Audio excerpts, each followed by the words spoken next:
Good morning viewers, myself doctor Premita Saini. आज हम BEd first year के pedagogy of social science subject के अंतर्गत हम कोरिलेशन के अंतर्गत के सामाजिक विज्ञान का अन्य विषयों से संबंध में आज हम सामाजिक विज्ञान का राजनीति विज्ञान से जो सह संबंध है इसकी स्टडी करेंगे। और ये जो कोरिलेशन है हम दो पार्ट के अंदर इसे डिस्कस करेंगे। तो आज सबसे पहले पार्ट के अंतर्गत है कि जो पॉलिटिकल साइंस है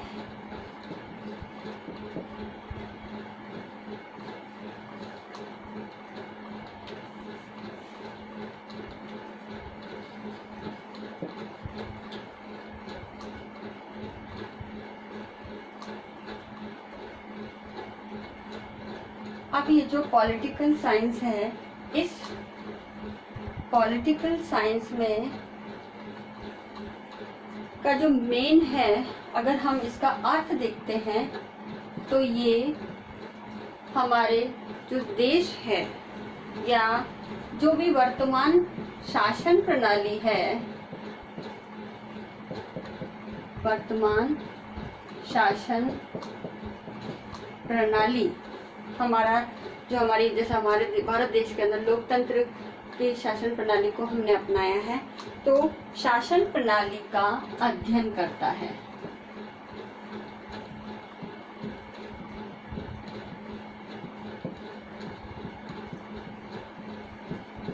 तो इस प्रकार से, और दूसरे अर्थों में अगर हम देखते हैं कि ये जो पॉलिटिकल साइंस है वो शासन सत्ता, जो हम विभिन्न राजनीतिक दल है जिससे हमारे देश की सरकार बनती है और हमारे देश का शासन चलाती है, वो शासन सत्ता के उत्थान एवं पतन का अध्ययन किया जाता है, अध्ययन करता है। ठीक है। और तीसरा अगर हम मीनिंग इस पे देखें तो तीसरा मीनिंग है कि इसका क्षेत्र जो है वो अधिक व्यापक है राजनीति विज्ञान का, क्योंकि जब पूरे शासन प्रणाली, पूरे देश की राजनीतिक व्यवस्था की जब बात करते हैं तो पूरे देश की राजनीतिक व्यवस्था छोटी इकाई यानी गांव से लेकर के पूरे केंद्र तक का उसमें शासन प्रणाली हमारी आ जाती है। तो इस कारण राजनीति विज्ञान का जो क्षेत्र है वो अधिक व्यापक है। अब इस क्षेत्र में सोशल साइंस के भी तत्व सम्मिलित है, क्योंकि बिना समाज के उसका शासन हो नहीं सकता और उसके लिए पहले समाज का होना आवश्यक है। समाज होगा तभी उसकी जो है शासन प्रणाली होगी, उसकी सत्ता होगी। और ये जो क्षेत्र है ये सामाजिक क्षेत्र भी होगा, तभी उसमें उसका राजनीतिक क्षेत्र भी एग्जिस्ट होगा। तो सबसे व्यापक तो हो गया हमारा समाज। तो इस कारण इस क्षेत्र में सोशल साइंस के तत्व भी शामिल होते हैं। अब जब सोशल साइंस के तत्व इसके अंतर्गत शामिल होते हैं तो राजनीति विज्ञान का जो अध्ययन का उद्देश्य है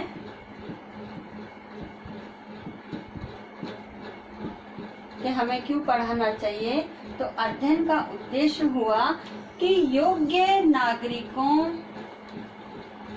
का निर्माण करना, योग्य नागरिकों का निर्माण करना, या फिर दूसरा इसका हम ले सकते हैं उद्देश्य कि छात्रों में नागरिकता के गुणों का विकास करना।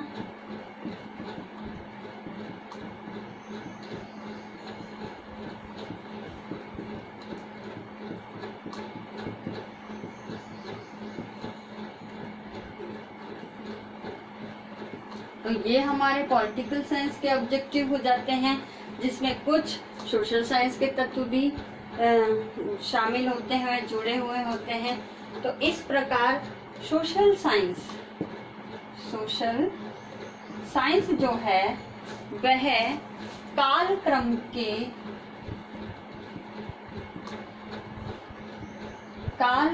के उत्थान एवं विकास का विवरण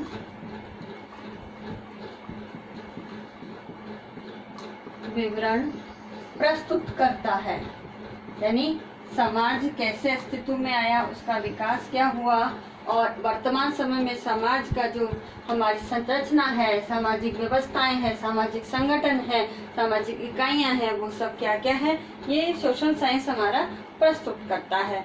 और साथ ही अब जो पॉलिटिकल साइंस है, वो पॉलिटिकल साइंस इसी कालक्रम के उत्थान और इस विकास का वर्तमान पर फोकस करता है कि वर्तमान में किस प्रकार का हमारे सामाजिक व्यवस्था के अंतर्गत हमारी शासन प्रणाली क्या है, हमारी प्रशासनिक इकाई क्या है, तो उसकी स्टडी जो है वो पॉलिटिकल साइंस में की जाती है। तो ये वर्तमान पर फोकस करता है या बल देता है, हम यूं कह सकते हैं। अब इसके अंतर्गत आता है, चूंकि हमारा जो सोशल साइंस सब्जेक्ट है, तो सोशल साइंस सब्जेक्ट क्या है, एकीकृत विषय है। एकीकृत विषय यानी हमारे इस माध्यमिक स्तर पर जब हम सोशल साइंस की स्टडी करते हैं तो इसके अंतर्गत हम पॉलिटिकल साइंस भी है, अर्थशास्त्र भी है, हिस्ट्री भी है, ज्योग्राफी भी है, सोशलॉजी भी है। इन सब की कुछ कंटेंट को इंक्लूड करके सेकेंडरी लेवल तक हम सोशल साइंस सब्जेक्ट के अंतर्गत इन सभी विषयों के कंटेंट को पढ़ते हैं।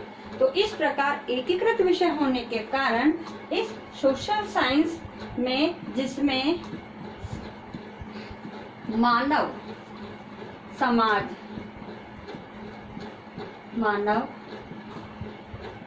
समाज के आर्थिक,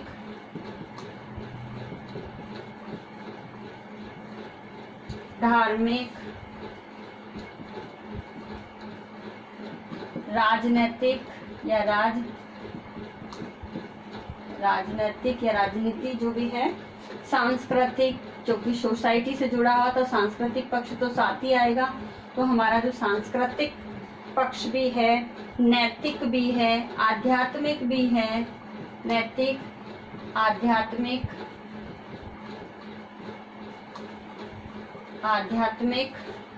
कलात्मक आदि का विकास होता है। और ये विकास कहाँ होता है, समाज के अंतर्गत ही होता है। और समाज में रहकर ही मनुष्य अपने इन सभी पक्षों, इन सभी पहलुओं से संबंधित गतिविधियों के आधार पर हम हमारे मानव समाज का विकास करते हैं। तो और ये गतिविधियां, जो समस्त गतिविधियां हैं, उनकी स्टडी हम सोशल साइंस के अंतर्गत करते हैं। तो उसमें हमारा जो पॉलिटिकल साइंस है, ये पॉलिटिकल साइंस भी उसी का एक पार्ट है। तो इस प्रकार से हम कह सकते हैं कि जो सोशल साइंस है, अब इसका हम एक पक्ष और ले लेते हैं इसमें, कि हमारे समाज का ऐतिहासिक विकास। थोड़ा मैं इसे रब कर देती हूँ पहले।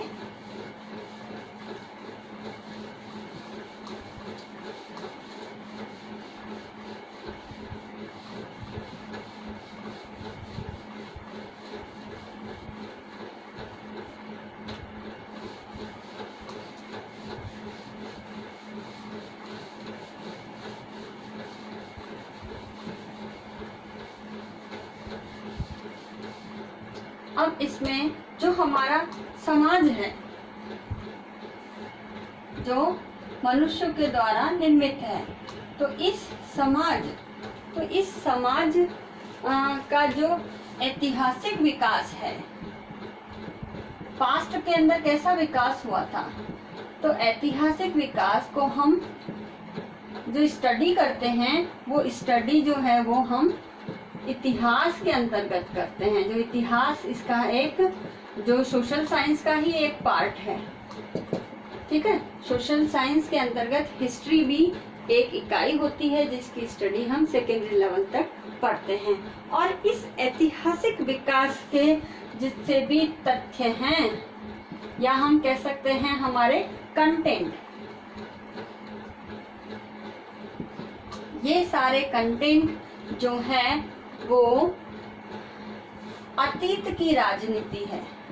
एक शब्द अच्छा प्रयुक्त में किया गया है कि अतीत की राजनीति है, यानी अतीत में अगर हम इसके लिए एक एग्जाम्पल अगर ले लें कि हमारे उदाहरण के लिए है कि भारत में अंग्रेजी शासन,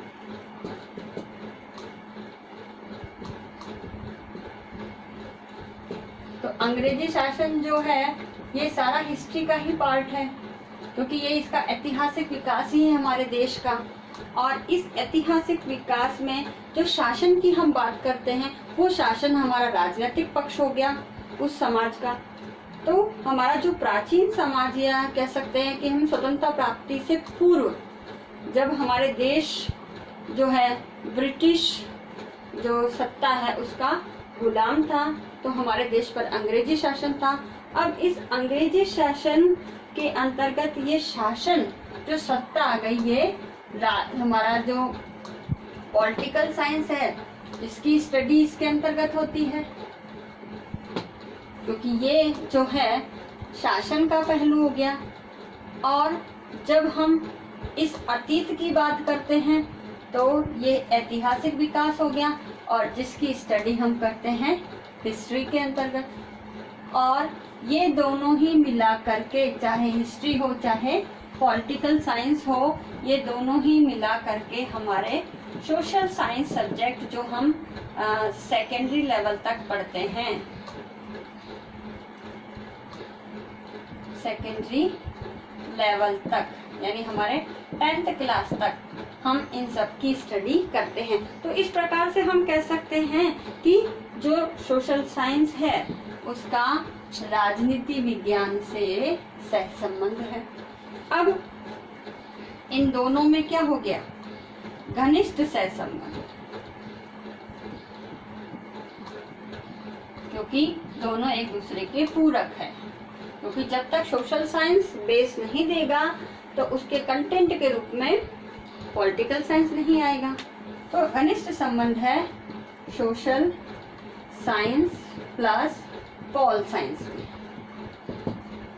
अब हम आगे बढ़ते हैं कि अब ऑब्जेक्टिव की अगर बात करते हैं तो हमारा जो इसका ऑब्जेक्टिव है, अब इसमें एक बात और हम पहले डिस्कस कर लें कि जब हम 10th क्लास तक इस पॉलिटिकल साइंस को पढ़ते हैं तो ये जो पॉलिटिकल साइंस है उसका नाम नागरिक शास्त्र के रूप में हम पढ़ते हैं, ठीक है। तो इसे हम नागरिक शास्त्र के रूप में पढ़ते हैं। अब हम 10th लेवल पर पॉलिटिकल साइंस को नागरिक शास्त्र के रूप में पढ़ते हैं तो इस पॉलिटिकल साइंस यानी हमारा नागरिक शास्त्र, अब इस नागरिक शास्त्र का जो ऑब्जेक्टिव है वो ऑब्जेक्टिव क्या होगा, वो ऑब्जेक्टिव इस प्रकार से है कि हम छात्रों को जो मौलिक अधिकार है,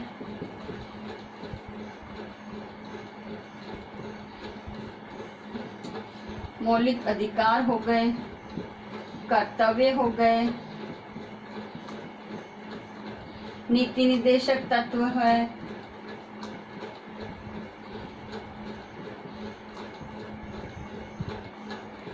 हमारा संविधान हो गया जिसमें इन सभी का वर्णन है, संविधान, हमारी शासन प्रणाली हो गई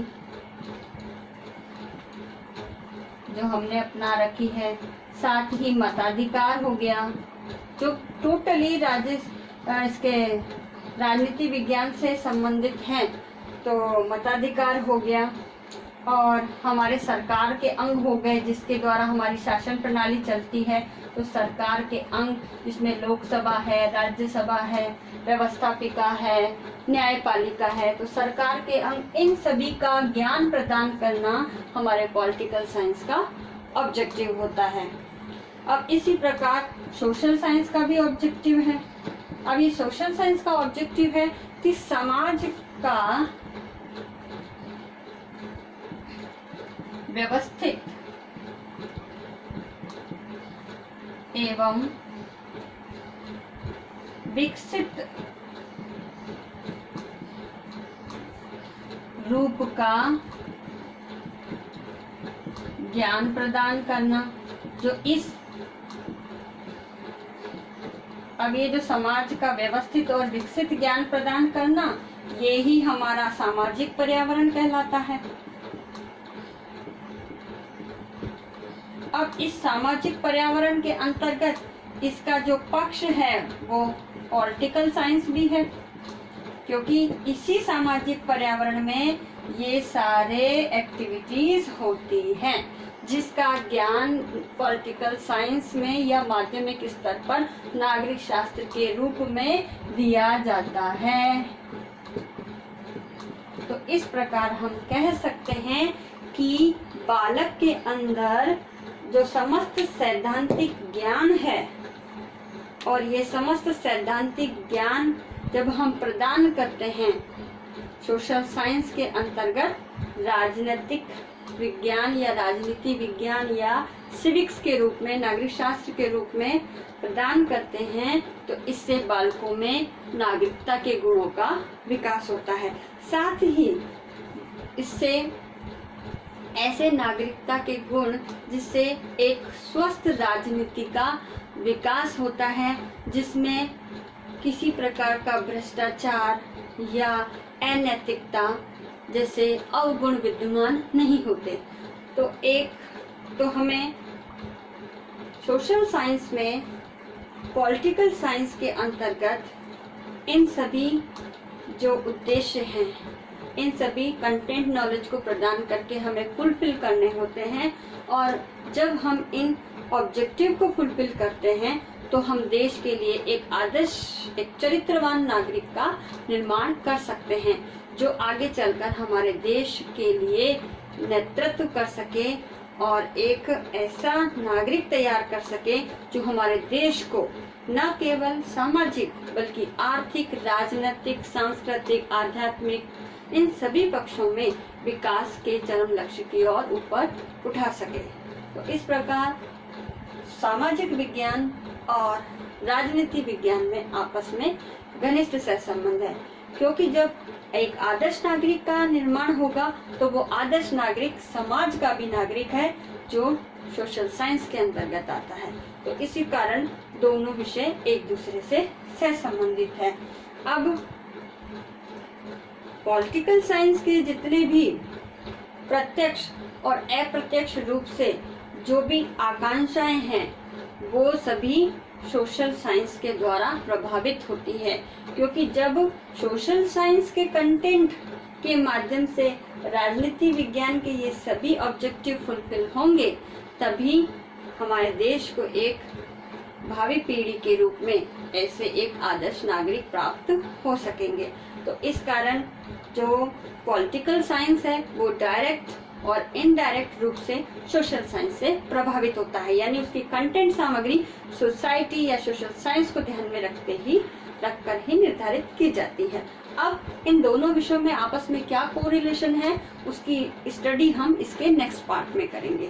तो आज की इस वीडियो में हमने जो बेसिक कॉन्सेप्ट है, चाहे वो सोशल साइंस को लेकर के हो या पॉलिटिकल साइंस को लेकर के हो या दोनों के ऑब्जेक्टिव्स को लेकर के हो, दोनों की कंटेंट नॉलेज को लेकर के हो, दोनों के हिस्टोरिकल बैकग्राउंड को लेकर के हो, तो आज हमने इस मेन फैक्ट्स की स्टडी की, उसको डिस्कस किया और इन्हीं फैक्ट्स के आधार पर फिर आगे चलकर जो कोरिलेशन है वो किन किन कंटेंट को लेकर के हम आपस में इन दोनों विषयों को कोरिलेट करते हुए स्टडी करा सकते हैं, उसके बारे में स्टडी करेंगे।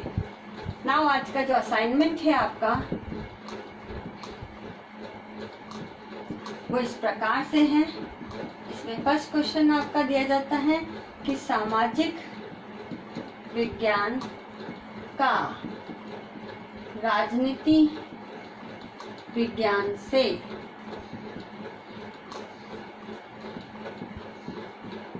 किस प्रकार सहसंबंध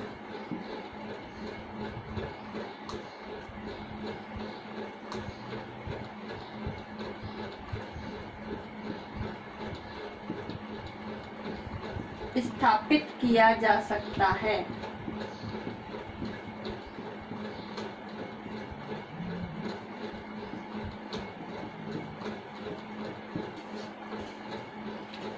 तो आज के इस वीडियो के आधार पर आपको इस कंटेंट के बारे में डिस्कस करते हुए इस क्वेश्चन का आंसर लिखना है।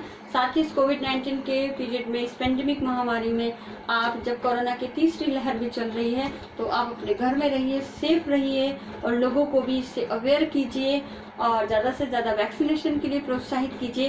राज्य सरकार की जो भी गाइडलाइन दी जा रही है आप उसको पालन कीजिए, दूसरों को भी पालन करने के लिए प्रेरित कीजिए। आई होप ये वीडियो आपके लिए यूजफुल होगा। So thank you.